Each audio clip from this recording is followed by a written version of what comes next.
Welcome back to another edition of Ask Ray, where you send me questions and I'll do my darndest to get you an answer.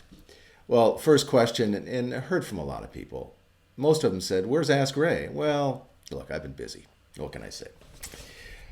I haven't really been busy, but we're getting around to it now, so let's get to the real questions. Not about me.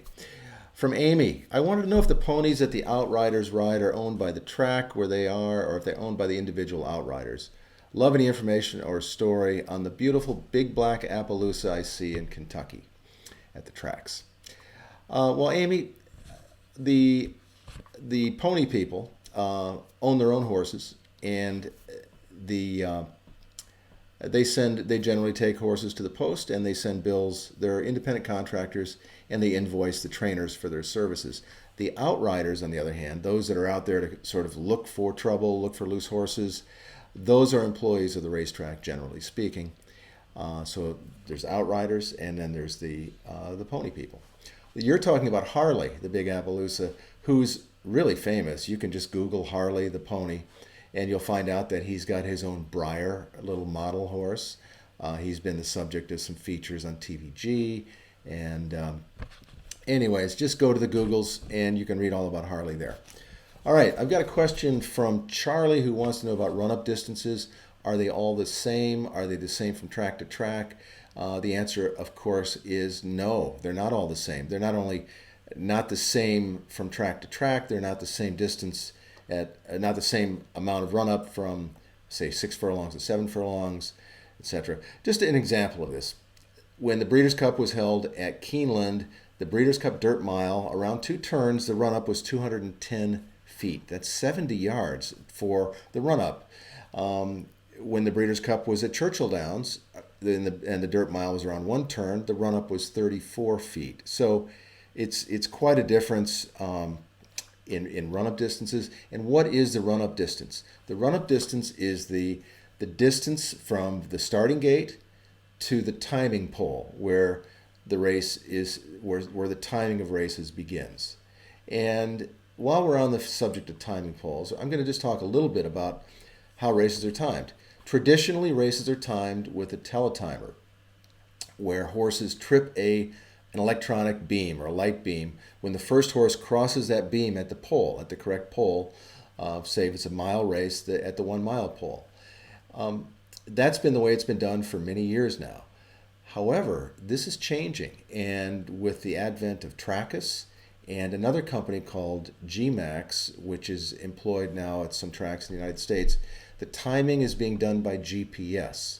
And that means they're no longer tripping the teletimer at the pole, but instead there's a chip put in the saddle cloth of the horse, and the information about where that horse is relayed up to a satellite, and there's all sorts of configurations that are done. And anyways, the timing of the race is done based on the run-up distance from the starting gate and some kind of formula. I don't know how they do it.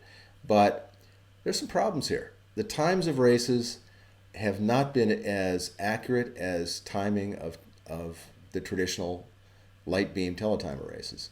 People who do speed figures, like the Beyer speed figure team, they're a little worried that these new GPS timers are not accurate. And you've seen at some tracks, Del Mar being one of them, they're doing corrected times of races, especially on the turf course. For some reason, the turf course is the hardest to do. But they have not perfected this yet. It's a new technology for racing for the most part. And let's hope they get it right, because the timing of races is critical, not just for the people who do these performance figures, whether it's Beyer or Brisnet speed figures or Thorograph or rag sheets, whatever.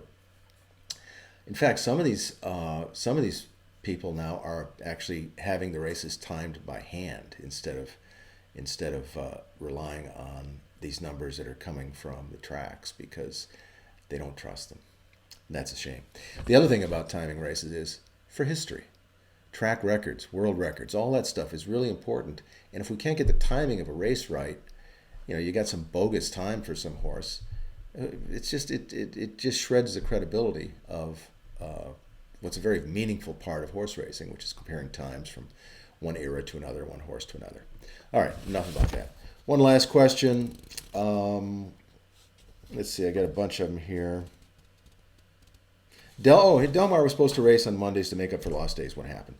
Well, they did race one Monday, and they're going to race another Monday. They're going to race the Monday before the final week end of the meeting, and then they'll race on Monday, Labor Day. So they'll make up 2 of the 3 days they lost early in the meet when so many of the jockeys tested positive for coronavirus.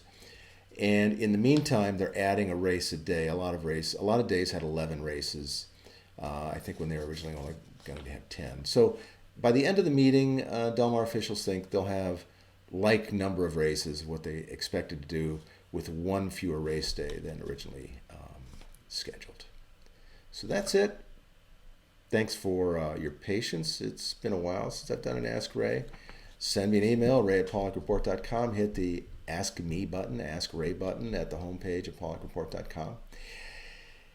And we'll see you again someday.